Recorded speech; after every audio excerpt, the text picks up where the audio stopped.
So we've got incoming legislation going to affect properties that are on farms and estates which are let to farm workers or former farm workers. They would be under an agreement for the Rent Act 77 or the Rent Agriculture Act 76.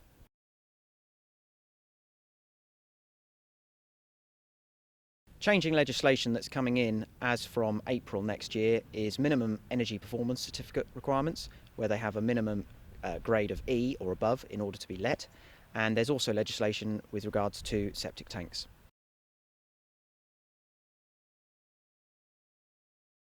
So the implications for properties which don't have an EPC, or where the standard or the grading, shall we say, doesn't come up to grade E, will be that the property actually can't be let. And in those circumstances, the tenant could return to the landlord and say, you need to improve my property. So if a property doesn't have an EPC to begin with, it needs to be assessed. There's plenty of energy performance assessors out there who would do that for you, and then they would provide recommendations as to what works are required in order to bring the property up to that minimum grade E standard, but preferably above.